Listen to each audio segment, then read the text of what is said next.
Award గ్రహీతల సన్మాన కార్యక్రమంలో నిన్న పాల్గొన్నారు.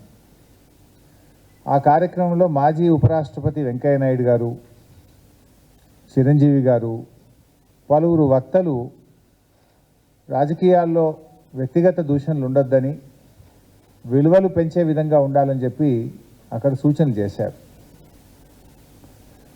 ఆ సమావేశంలో పాల్గొన్నటువంటి ముఖ్యమంత్రి గారు స్వయంగా ఆ పెద్దల సమక్షంలో ఇక తాను ఎంతమాత్రం వ్యక్తిగత దూషణలు చేయబోనని, ఆ సభలో ప్రజలకిచ్చిన హామీని సాయంత్రం అయ్యేసరికి మారిపోయింది. నీచమైనటువంటి పద్ధతుల్లో తెలంగాణ రాష్ట్రాన్ని సాధించినటువంటి తెలంగాణ తొలి ముఖ్యమంత్రి కేసీఆర్ గారి పైన ఆయన వ్యక్తిగత దూషణలకు దిగిన విషయం మనందరూ కూడా చూశాం. అంటే రేవంత్ రెడ్డి గారి మాట తీరు ఏంటిది, మాట ఇస్తే నిలుపుకునే తీరు ఏంటిది అనేది నిన్న రెండు కూడా తేలిపోయినాయి. ఉదయం మాట ఇచ్చిండు, సాయంత్రానికల్లా మాట ఎత్తేసిండు. సరే, విషయానికి వస్తే ఇవాళ రాష్ట్ర ప్రభుత్వం మేము అప్పచెప్పేది లేనే లేదు, మేము ప్రాజెక్టులు చెప్పము అని రంకెలేస్తూ ఉన్నారు. అసలు ఈ సమస్య ఎందుకు వచ్చింది? ఇలా మీరు స్పష్టంగా కేఆర్ఎంబి సమావేశాల్లో ప్రాజెక్టులను అప్పచెప్తూ నిర్ణయం తీసుకున్నారు. ఇలా నేను అన్ని ఆధారాలతో సహా మీ ముందుకు వచ్చాను. మీరు నిజంగా అప్పచెప్పకపోతే చర్చ ఎందుకు వస్తుంది? కేఆర్ఎంబి మీటింగ్లు 2 మీటింగ్లు అయినాయి. ఈ ప్రభుత్వం అధికారంలోకి వచ్చిన తర్వాత 17 జనవరి 2024 తేదీ నాడు ఢిల్లీలో జలశక్తి భవన్లో సమావేశం జరిగింది, కేఆర్ఎంబి మీటింగ్. ఆ మీటింగ్ మినిట్స్ ఈరోజు నేను సొంతగా తయారు చేయలేదు, ఇది కేంద్ర ప్రభుత్వం విడుదల చేసిన మినిట్స్. ఇది కేంద్ర ప్రభుత్వం ఇచ్చిన మినిట్స్. ఆ మినిట్సే చదువుతూ ఉన్నాను. ఆ మినిట్స్లో ఎంత స్పష్టంగా చెప్పారంటే, both the states and KRMB will discuss and finalize the protocols for handing over the Nagarjuna Sagar Dam and Srisailam Dam and all 15 prioritized component outlets to KRMB and come out with a concrete action plan in this regard within 7 days. 7 రోజుల్లోగా ఎలా అప్పచెప్పాలనేటువంటి ఒక action plan తయారు చేసుకొని మా ముందుకు వస్తారు. Both the states will hand over the 15 prioritized components outlets of Nagarjuna Sagar project and Srisailam project to KRMB within 1 month time period. ఒక్క నెల రోజుల్లోగా ఈ 15 అవుట్లెట్స్ను కేఆర్ఎంబికి అప్పచెప్పడం జరుగుతుంది. ఇది మినిట్స్ ఆఫ్ ద మీటింగ్. మూడవది, CRPF will keep a strict vigil on the dam site and will allow the engineers officials from Government of AP and Government of Telangana to enter the premises of Nagarjuna Sagar Dam only after the permission of KRMB. Telangana Andhra ఇంజనీర్లు ఎవరన్నా dam మీదకి పోవాలంటే KRMB అనుమతి తీసుకున్న తర్వాతనే CRPF పోలీసులు మిమ్మల్ని అనుమతిస్తారు. Number 4, both the states will immediately release the funds to KRMB for this financial year and the dues of yesterday's in order to enable KRMB to fulfill their statutory obligations. ఇంత స్పష్టంగా ఢిల్లీలో జరిగిన సమావేశంలో నెల రోజుల్లోగా ప్రాజెక్టులన్నీ కేంద్రానికి అప్పగిస్తారు అని చెప్పి ఇది మినిట్స్ ఆఫ్ ద మీటింగ్. ఈ మినిట్స్ వచ్చిన తర్వాత తెల్లారి పొద్దున్నే పత్రికల్లో చూస్తే ఇది వెలుగు దినపత్రిక.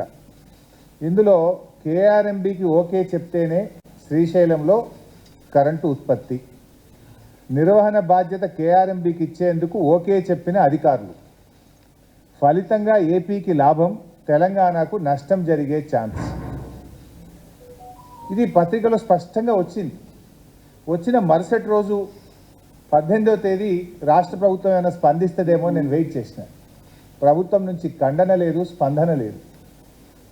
అదేవిధంగా ఇంకొక దినపత్రిక సాక్షి దినపత్రిక, ఇది మరుసటి రోజు 18వ తేదీ కృష్ణా జలాల హక్కుల పరిరక్షణలో ఫలించిన సీఎం జగన్ కృషి, అంటే ఆంధ్రప్రదేశ్కు మేలైందని చెప్పి జగన్ విజయవంతంగా ఆంధ్రప్రదేశ్కు లాభం చేసిండని చెప్పి సాక్షి దినపత్రిక రాసింది. నెలలోగా ఉమ్మడి ప్రాజెక్టులు కృష్ణా బోర్డు చేతికి. ఇది అన్ని ప్రముఖ పత్రికలు స్పష్టంగా రాసినాయి. ఒకవేళ మీరు ప్రాజెక్టులు అప్పచెప్పింది నిజం కాకపోతే వెంటనే రాష్ట్ర ప్రభుత్వం స్పందించి రెండవ రోజు రిజైండర్ ఇవ్వాలన్నా వద్దా, ఖండించాలన్నా వద్దా? 17వ తేదీ మీటింగ్ జరిగింది, మినిట్స్ స్పష్టంగా వచ్చినాయి. ప్రముఖ దినపత్రికలన్నీ కేఆర్ఎంబి చేతికి ప్రాజెక్టులు పోతున్నాయి, తెలంగాణకు నష్టం జరుగుతుందని, ఆంధ్రప్రదేశ్కు మేలు జరుగుతుందని, జగన్మోహన్ రెడ్డి గారు విజయం సాధించారని అన్ని పత్రికల్లో వస్తే ఈ రాష్ట్ర ప్రభుత్వంలో ఉలుకు లేదు, పలుకు లేదు, కనీసం చీమ గుట్టినట్టు కూడా లేదు. దెన్ 19వ తేదీ నాడు నేను ప్రెస్ మీట్ పెట్టి ఇది ఇంత అన్యాయం జరుగుతూ ఉంటే మీరు ఏం చేస్తున్నారు అని చెప్పి నేను గట్టిగా రాష్ట్ర ప్రభుత్వాన్ని నిలదీయడం జరిగింది. అప్పుడు తేరుకున్నటువంటి ప్రభుత్వం లోలో ఈ మినిట్స్ అంతా తప్పు, మేము ఒక ఉత్తరం రాస్తున్నాం ఢిల్లీకి అని చెప్పి నేను ప్రెస్ మీట్ పెట్టినాక స్పందించి లేలే ఈ మినిట్స్లో తప్పు వచ్చింది మేము ఒప్పుకోలేదు అని చెప్పి ఢిల్లీకి ఉత్తరం రాసిండు. ఎప్పుడు రాసిండు? నేను ప్రెస్ మీట్ పెట్టిన ఈ ప్రభుత్వాన్ని కడిగితే ఆ రోజు వీళ్ళు మేల్కొన్నటువంటి పరిస్థితి. ఇది మొదటి మీటింగ్. సరే, తర్వాత ఏమైంది? మళ్ళీ కేఆర్ఎంబి సెకండ్ మీటింగ్ జరిగింది 1 ఫిబ్రవరి 2024. ఈ మీటింగ్లో 1వ తేదీ మన హైదరాబాద్లోనే జరిగింది కేఆర్ఎంబి మీటింగ్. నేను అనుకున్నా మొదటి మీటింగ్లో ఏదైనా తప్పు చేసిందేమో, రెండవ మీటింగ్లో సవరించుతారేమో, రాష్ట్ర ప్రయోజనాలు కాపాడతారేమో, ఇప్పటికైనా వీళ్ళు మేల్కొన్నారేమో అని మేము ఆశించినాం. ఇది నేను నా సొంత కవిత్వం కాదు బై సాబ్, ఇది కేఆర్ఎంబి విడుదల చేసిన minutes. What I'm reading is minutes of the KRMB meeting. ఈ రెండవ మీటింగ్లో ఒకసారి మీకు చదివి వినిపిస్తాను. రెండవ మీటింగ్లో కూడా స్పష్టంగా the ENC government of Andhra Pradesh informed that they are ready to hand over all the outlets under their control of KRMB provided the government of Telangana state also hands over all the outlets under Telangana control to KRMB. తెలంగాణలో ఇస్తే మేము ఇవ్వడానికి రెడీగా ఉన్నామని ఆంధ్రప్రదేశ్ చెప్పింది. Then Telangana ENC, the ENC government of Telangana stated that they have to take concurrence of the government as the permission for handing over outlets of Telangana state powerhouses need to be obtained from TS Genco government of Telangana. ఏమన్నారు? Power house అవుట్లెట్లు ఇవ్వడానికి రాష్ట్ర ప్రభుత్వం అనుమతి కావాలన్నాడు, కానీ irrigation outlets గురించి objection చెప్పలేదు కదా. Number 2. Number 3, when all the outlets are handed over to KRMB, these will be under the control of KRMB and will be manned by the staff from both the states in equal proportion. This staff will report to KRMB through their salary and other benefits will be paid by respective state governments. ఒకవేళ మీరు project అప్పజెప్పేదే నిజం కాకపోతే రెండు రాష్ట్రాలు ఉద్యోగులను ఇస్తాయి, ఆ ఉద్యోగుల జీతాలు రాష్ట్ర ప్రభుత్వాలే చెల్లిస్తాయని చర్చ ఎందుకు వస్తుంది? ప్రాజెక్టు మీరు అప్పజెప్పింది కనుక పారాగ్రాఫ్ 3లో ఏమన్నారు? రెండు రాష్ట్రాలు కేఆర్ఎంబికి సమ నిష్పత్తిలో ఉద్యోగులను అప్పజెప్తారు, ఆ ఉద్యోగుల జీతాలు మాత్రం రాష్ట్రాలు చెల్లిస్తారు. మీరు ప్రాజెక్టులు అప్పజెప్పిందే నిజం కాకపోతే ఉద్యోగులు ఇచ్చే ప్రస్తావన ఎందుకు వస్తుంది? This is the minutes of the meeting.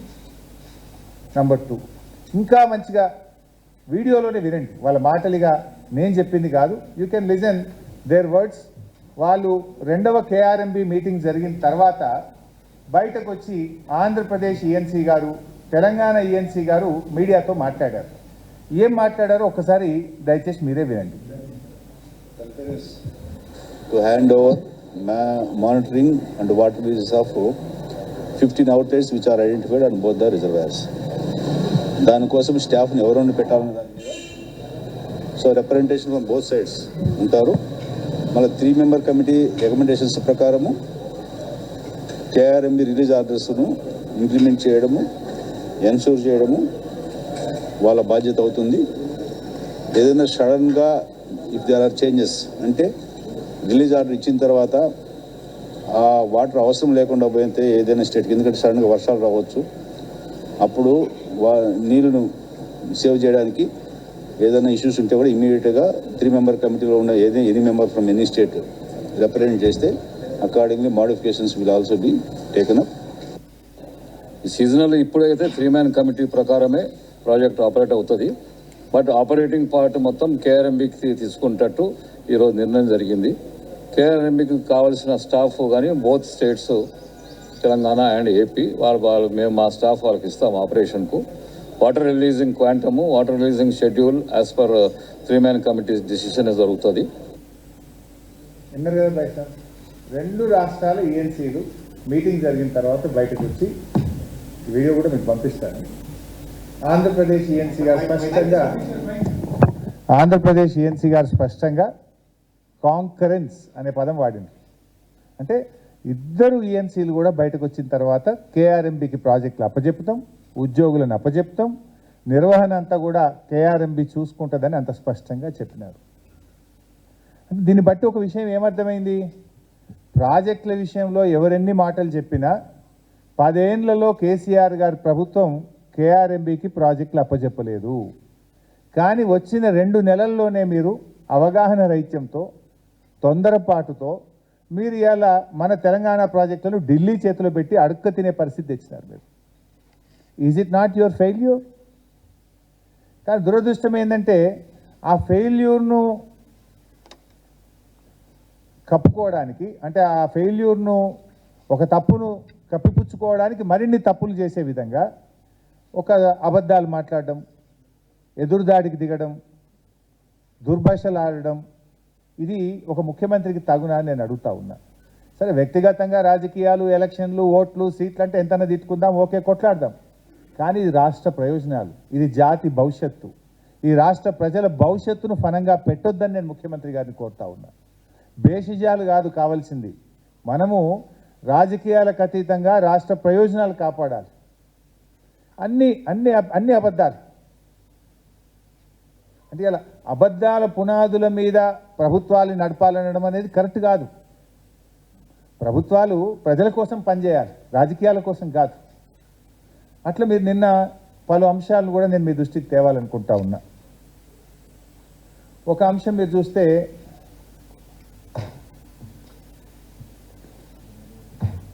వారు ఇది ఈనాడు దినపత్రిక, ఇందులో మీరు చూస్తే ఒకసారి ఫ్రంట్ పేజ్లోనే ఈనాడు పత్రిక రాసింది, 2022 మే 27న జరిగిన 16వ కృష్ణా బోర్డు సమావేశంలో ఎజెండా 16.7 అంశం కింద ప్రాజెక్టు కాంపోనెంట్లు అప్పగించడానికి అభ్యంతరం లేదని చెప్పారు. 2023 మే 19న 17వ కృష్ణా బోర్డు సమావేశంలో ప్రాజెక్టులు అప్పగిస్తామని అంగీకరించారు మీరు రాశారు. Now I will read out. First 16వ కృష్ణా బోర్డు మీటింగ్, ఇది 16వ కేఆర్ఎంబి మీటింగ్ యొక్క మినిట్స్. 16వ కేఆర్ఎంబి మీటింగ్ మినిట్స్. ఇందులో మీరేమన్నారు, 16వ కేఆర్ఎంబిలో 16.7 పారాగ్రాఫ్ 16.7లో ప్రాజెక్ట్ అప్పగించడానికి అభ్యంతరం లేదని చెప్పారు అన్నారు. ఇది item number 16.7. I'm reading out, మీకు కాపీ కూడా ఇస్తాను. Presenting the agenda item, member KRMB briefed about board's consensus decision taken on its 15th meeting for handing over 15 direct outlets of Srisailam and Nagarjuna Sagar projects by respective states to the KRMB, while matching government orders for transfer of 2 components of Srisailam and 7 components of Nagarjuna Sagar by Telangana were still awaited.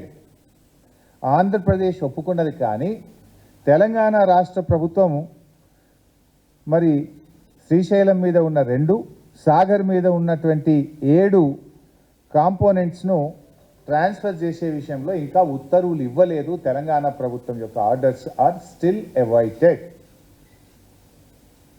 ఇందులోనే ఇంకా స్పష్టంగా కూడా చెప్పారు, ఇంకో దగ్గర తొందరగా ఇవ్వండి అని కూడా వాళ్ళు మనం రిక్వెస్ట్ చేస్తూ చెప్పినారు. అంటే ఇక్కడ ఎక్కడ కూడా ముఖ్యమంత్రి గారు చెప్పినట్టు 16వ కేఆర్ఎంబి మీటింగ్లో తెలంగాణ ప్రభుత్వం ఒప్పుకున్నదని ఎక్కడ చెప్పలే. ఇందులో ఆంధ్రప్రదేశ్ ఒప్పుకున్నది, తెలంగాణ ప్రభుత్వం యొక్క నిర్ణయం ఇంకా పెండింగ్లో ఉంది అనేటువంటి విషయాన్ని మీరు చెప్పిన పారాగ్రాఫ్లోనే స్పష్టంగా చెప్పారు. నెక్స్ట్ మీరు ఇందులోనే ఇంకో పారాగ్రాఫ్, ఇందులోనే ఏమన్నారంటే, మీరు మే 19, 17వ కృష్ణా బోర్డు సమావేశంలో ప్రాజెక్టులు అప్పగిస్తామని అంగీకరించారు అన్నారు. ఇది మేలో జరిగిన 17వ కృష్ణా బోర్డు మీటింగ్ యొక్క మినిట్స్.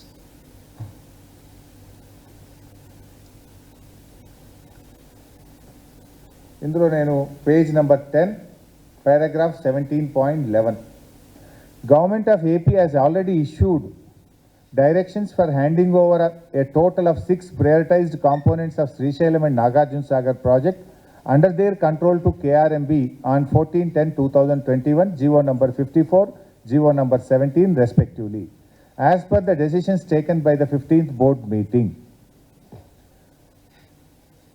To this, ఇప్పుడు తెలంగాణ అంశం. To this, Special Chief Secretary IN CAD, Government of Telangana stated that they do not agree for transfer of the components of Srisailam and Nagarjuna Sagar and stressed that the matter may be referred to the Apex Council to discuss common assets and to review the Gazette notification of 2482 dated 15/7/2021. ఎంత పచ్చి అబద్ధం మాట్లాడతారండి ముఖ్యమంత్రి.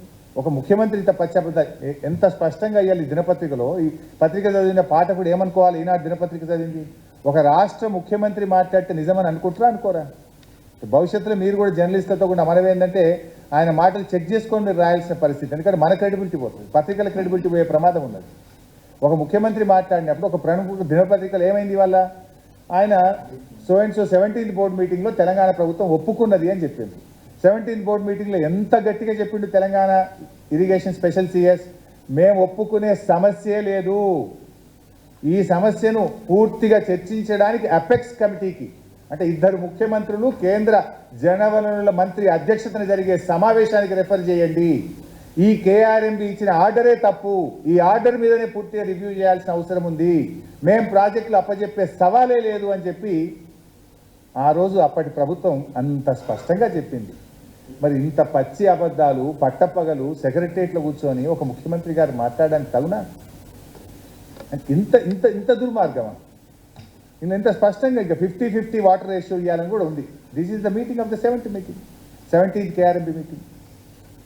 ఎంత ఎంత దగులుబాజితనము, ఎంత దారుణంగా, ఎంత పచ్చిగా అబద్ధాలు మాట్లాడుతున్నారనడానికి ఇది దయచేసి ఈ తెలంగాణ సమాజము, విజ్ఞులైనటువంటి ప్రజలు, మేధావులు, జర్నలిస్టులు అందరూ కూడా వీటిని గుర్తించాలని చెప్పి నేను కోరుతా ఉన్నాను. ఇకపోతే ఆయన గారు ఇంకోటి మాట్లాడినారు. ఇంకా నేను అసెంబ్లీలో చాలా చెప్తా, ఇంకా ఇప్పుడు కొద్దిగానే ఇవాళ ఓన్లీ శాంపుల్ మాత్రమే రిలీజ్ చేస్తున్నాను, ఇంకా చాలా చెప్పేట్టున్నాయి. ఇది ఆంధ్రజ్యోతి దినపత్రిక. ఎవరిని కూడా నారాజ్ చేయదలుచుకోరు, అన్ని పత్రికలు చూపిస్తాను, ఒక్కొక్కటి చెప్తా. సో ఇది ఆంధ్రజ్యోతి దినపత్రికలో ఈరోజు పత్రిక. మైక్ వస్తలేదా బాయ్ సార్? ఓకే. ఆంధ్రజ్యోతి దినపత్రిక. పదవులకు ఆశపడి పెదవులు మూసుకున్నారు, మా మీద ఆరోపణ ముఖ్యమంత్రి గారు. ఏమంటాడు ముఖ్యమంత్రి గారు? 2004లో కాంగ్రెస్ ప్రభుత్వంలో ఏర్పడ్డ కేంద్ర రాష్ట్ర ప్రభుత్వాల్లో టీఆర్ఎస్ భాగస్వామి అని, పోతిరెడ్డిపాడు పొక్క పెద్దది చేసే నిర్ణయం జరిగినప్పుడు హరీష్ రావు, నాయన్ నరసింహారెడ్డిలు మంత్రులుగా ఉన్నారని ఆయన మా మీద ఆరోపణ చేసిండ్రు. పోతిరెడ్డిపాడు పొక్క కొట్టినప్పుడట మేము రాజశేఖర రెడ్డి గారి క్యాబినెట్లో మంత్రులుగా ఉన్నాం, మేమే దీనికి బాధ్యులము, మీరు పెదవులు మూసుకున్నారు పదవుల కోసం అని మాట్లాడిండ్రు. పెదవులు మూసుకున్నది నీ పక్కన కూర్చున్న ఉత్తమ్ కుమార్ రెడ్డి, నీ పక్కన కూర్చున్న కోమటిరెడ్డి వెంకటరెడ్డి, నీ పక్కన కూర్చున్న నాటి కాంగ్రెస్ మంత్రులు. నువ్వు మూసుకున్నావు పెదవులు, మేం కాదు. నేను సాక్ష్యాధారాలు ఇస్తా. ఎంత దుర్మార్గం అంటే బడగాల్చి మీద చేసింది. మేము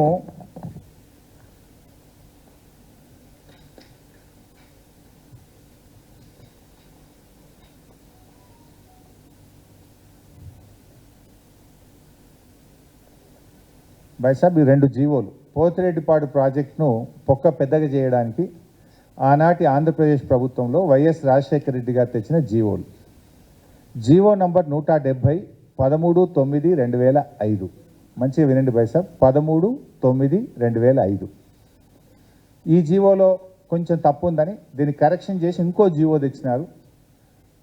జీవో నంబర్ 233 19 డిసెంబర్ 2005. సో మొదటి జీవో వచ్చింది 13 సెప్టెంబర్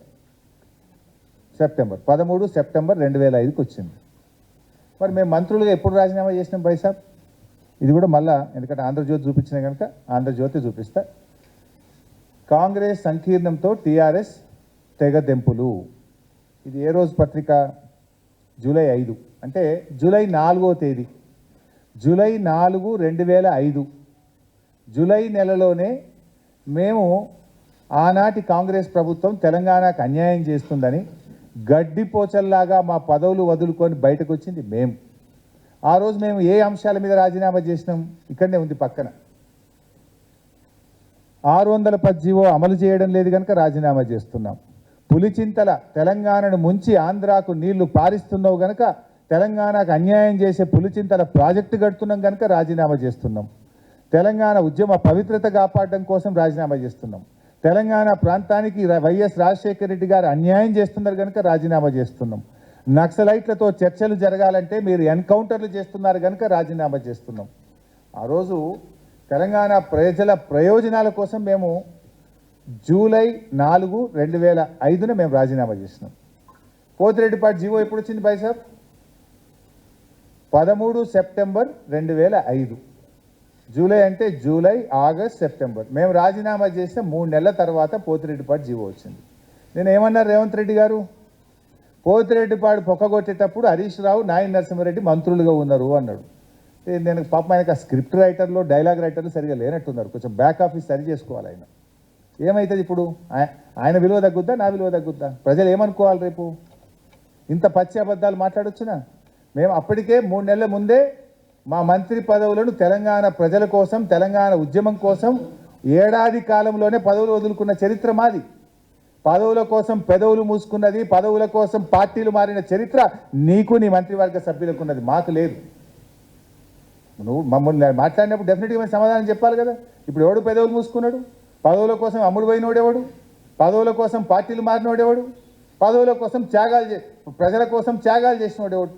అర్థమవుతలేదా ప్రజలకు?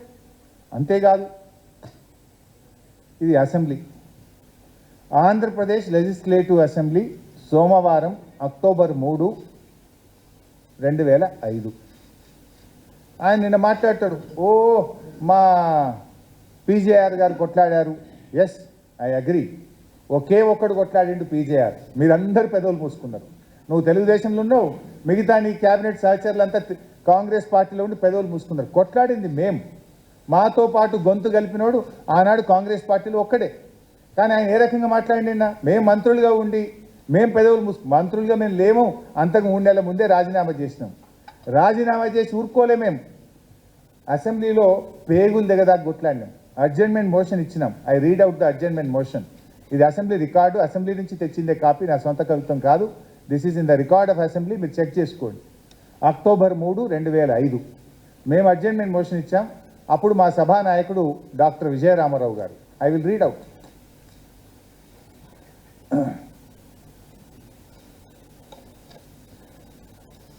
ఏ అడ్జర్న్మెంట్ మోషన్స్ డిస్కషన్లోకి రావో వాటి విషయమై మీరు వేరే నిబంధనల ప్రకారం వస్తే వాటిని పరిశీలించడం జరుగుతుంది అని స్పీకర్ గారు అనౌన్స్ చేసి, డాక్టర్ జి విజయరామారావు అంటే మా ఫ్లోర్ లీడర్ ఆయన, argumentation of Pothireddypadu water, it is disastrous, it is a dangerous move.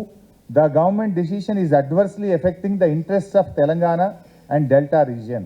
Ultimately, the entire Krishna water will be diverted to only Rayalaseema area.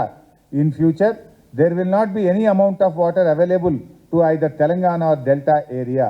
This is a highly dangerous move and it is affecting the interests of Telangana people. అని ఆ రోజు మేము అసెంబ్లీలో adjournment motion ఇచ్చి అసెంబ్లీని స్తంభింపజేసినాం. ఒక్కరోజు 2 రోజులు కాదు, పోతిరెడ్డిపాడు మీద 40 రోజులు అసెంబ్లీని స్తంభింపజేసి ఉమ్మడి ఆంధ్రప్రదేశ్లో గడగడలాడించింది ఆనాటి టీఆర్ఎస్ పార్టీ. పోరాడింది మేము. గొంతు పోయేదాకా గొంతు చించుకొని మేము గొంతెత్తి నినాదాలు ఇచ్చినాం. పేగులు దిగదాకా కొట్లాడినటువంటి పార్టీ టీఆర్ఎస్ పార్టీ ఆ రోజు. కానీ పదవుల కోసం పెదవులు మూసుకున్నది, పార్టీలు మారిన చరిత్ర నీకు, నీ మంత్రివర్గ సహచరులకు ఉంది. కానీ నీ పరిస్థితి ఎట్లుందంటే చోరు ఉల్టా కోత్వాల్కు డాంటే అన్నట్టు దొంగతనం చేసిన దొంగనే దొంగ అని గట్టి గచ్చిందట. నీ తీరు గట్లున్నది నీది.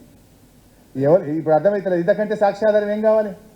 జీవో ఎప్పుడు వచ్చింది, మేము రాజీనామాలు ఎప్పుడు చేసినాము, అసెంబ్లీలో కొట్లాడింది ఎవరు, ఇంతకంటే సాక్ష్యాధారాలు ఏం చూపించాలి?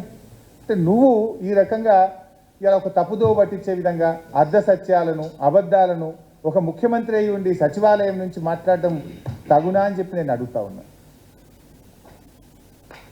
ఇక మూడో విషయం,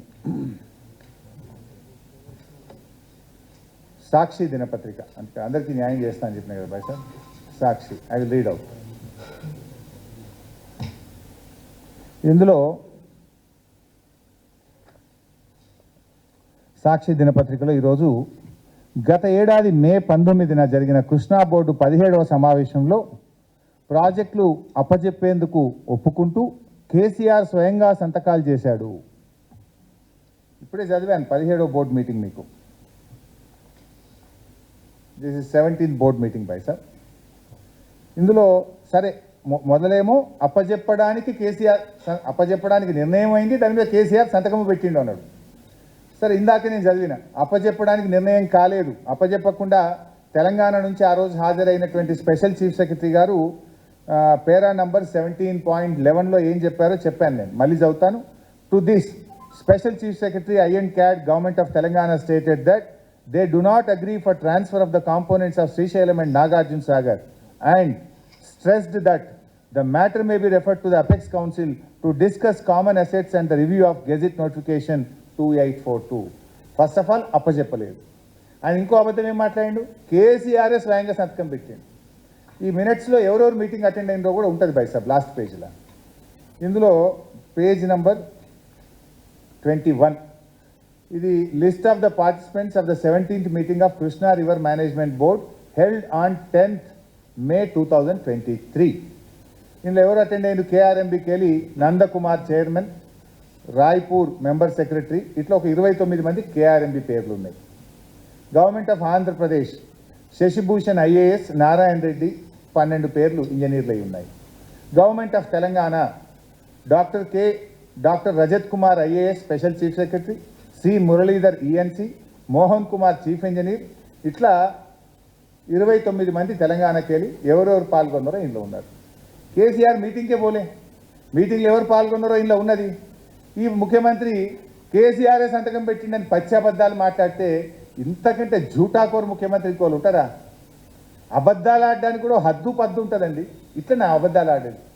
మీటింగ్లో ఎవరు పాల్గొన్నారో ఉన్నారు కదా. ఆయన గారు అంటాడు కేసీఆర్ సంతకం పెట్టిండు అంటాడు. ఇది సాక్షి దినపత్రికలో వచ్చిన దాని మీద మీకు చెప్పే ప్రయత్నం చేస్తూ ఉన్నా. ఇక వెలుగు దినపత్రిక.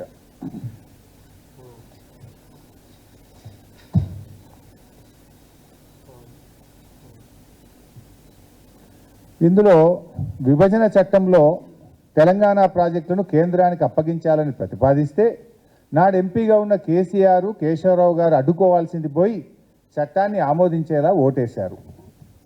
2 పాయింట్లు నేను ఇలా చెప్తా. అసలు విభజన బిల్లు రూపొందించింది ఎవరు బైసాబ్? ఆనాడు అధికారంలో ఉన్న కాంగ్రెస్ పార్టీ. విభజన బిల్లును ప్రధానంగా జయరాం రమేష్ గారు, చిదంబరం గారు, దిగ్విజయ్ సింగ్ గారు, ప్రణబ్ ముఖర్జీ గారు వారి పర్యవేక్షణలో ఆ రోజు ఏపీ రీఆర్గనైజేషన్ యాక్ట్ బిల్లు రూపొందించబడ్డది. కోర్స్ ఇది రేవంత్ రెడ్డి గారికి తెలిసే అవకాశం లేదు. ఎందుకంటే ఆయన అప్పుడు తెలంగాణ ఉద్యమంలో లేడు, అంతకంటే కాంగ్రెస్ పార్టీలో లేడు.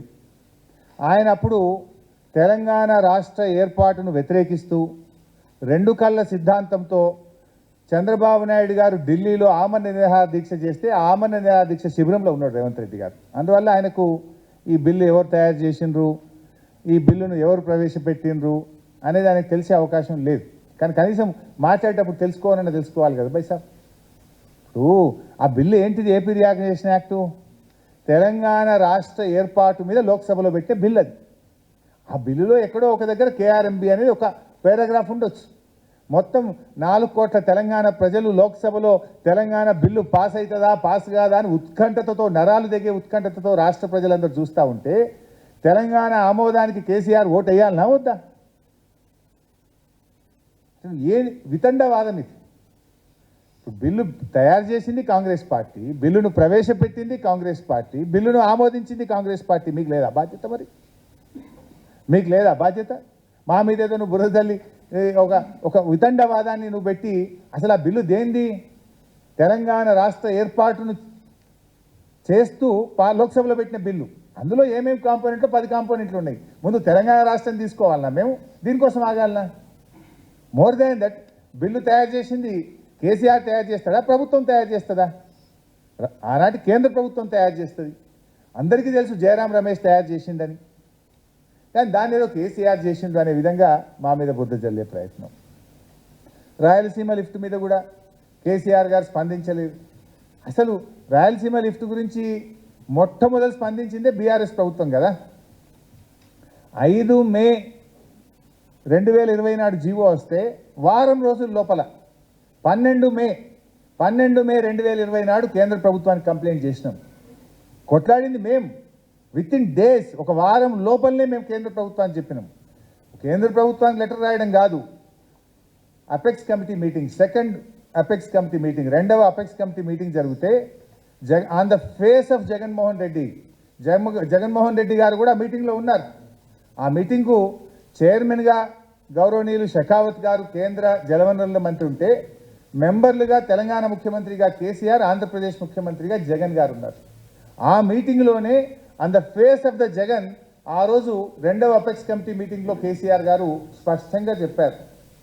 ఇది రెండవ అపెక్స్ కమిటీ యొక్క minutes, 22 October 2020, New Delhi. Andhra Pradesh stated Rayalaseema lift irrigation and Pothiredippadu expansion on river Krishna, for which Telangana has objected. స్పష్టంగా తెలంగాణ ప్రభుత్వం ఆబ్జెక్ట్ చేసింది. కేసీఆర్ గారు స్వయంగా ఆ మీటింగ్లో అబ్జెక్షన్ తెలియజేసినారు. అసలు రాయలసీమ లిఫ్ట్ని ఆపిందే మేము కదా. ఈరోజు గ్రీన్ ట్రిబ్యునల్కి వెళ్ళి ఇవాళ స్టే తెచ్చింది ఎవరు? మేము పోరాటం చేసి ఆ రాయలసీమ లిఫ్ట్ మీద ఇవాళ స్టే తీసుకొచ్చినాం మేము. కానీ నువ్వు దాన్ని మర్చిపోయి మా మీద ఏదో బుద్ధి జల్లే విధంగా మాట్లాడేటువంటి ప్రయత్నం. ఇప్పుడు ఇదే వెలుగు దినపత్రికలో ఒక మాట రాశారు, ఉద్యమాలు చేస్తే చెప్పుతో కొట్టండి. ఏమన్నారు? ఉద్యమాలని ముందుకు వస్తే జనం చెప్పులతో కొడతారు. ఇప్పుడు ఎవరిని కొట్టాలి చెప్పులతో అని చెప్పిగా?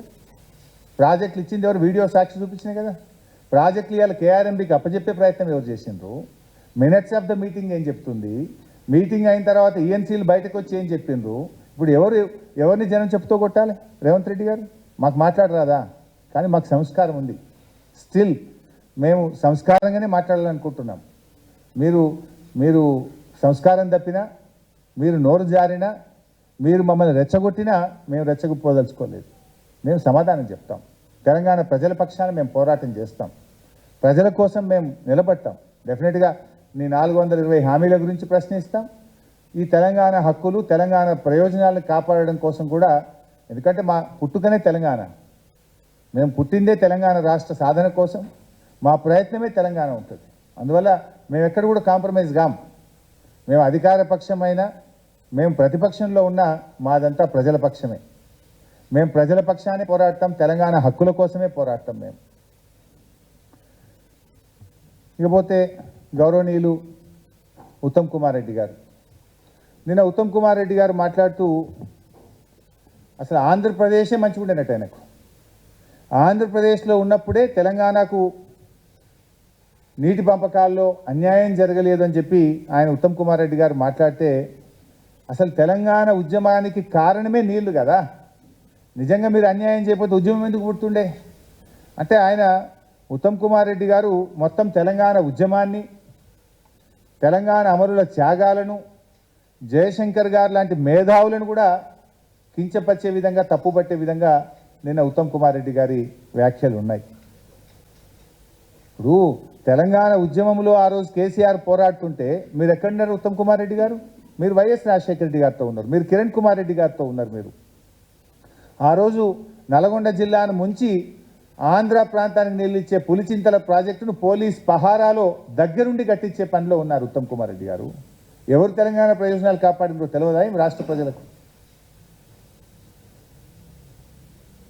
మీ పాలనలో జరిగిన అన్యాయాలను, నీటిపారుదల రంగంలో జరిగిన అన్యాయాలను కేసీఆర్ గారు సరిచేసిండ్రు. ఇన్ఫ్యాక్ట్ చెప్పాలంటే మీరు ఆనాడు తెలంగాణ నీళ్లను ఆంధ్రాకు మళ్లించే ప్రయత్నం చేస్తే కేసీఆర్ గారు దాన్ని సవరించి తెలంగాణ పంట పొలాల్లోకి మళ్లించే ప్రయత్నం చేసినారు. సో ఆ రకంగా ఇవాళ వాస్తవాలు ప్రజలు గమనిస్తూ ఉన్నారు. నేను ఒకటే ఈ ప్రభుత్వానికి చెప్పదలుచుకుంది, ఇంకా మిగతా చాలా విషయాలు ఉన్నాయి కానీ అవన్నీ నేను అసెంబ్లీలో తప్పకుండా మేము కూడా ప్రిపేర్ అయ్యి వస్తాం. నిన్న ఇప్పుడు ఒక ముఖ్యమంత్రి గారు మాట్లాడితే, ఒక ప్రభుత్వం మాట్లాడితే గాయి గత్తర చేసుడు కాదు. నువ్వు సబ్జెక్ట్ లేని వాళ్ళు గాయి గత్తర చేస్తారు, విషయం తెలియని వాళ్ళు విషయం జిమ్మే ప్రయత్నం చేస్తారు, అంతే కదా. ఇప్పుడు బూతులతో బుల్డోజ్ చేయడం కాదు బైసాబ్, విషయాలు మాట్లాడండి, తప్పకుండా మేము సమాధానం చెప్తాం. తప్పైతే తప్పు. సీఎం రేవంత్ రెడ్డి చేసిన వ్యాఖ్యలకు మాజీ మంత్రి హరీష్ రావు ఇప్పటి వరకు కౌంటర్ ఇచ్చారు.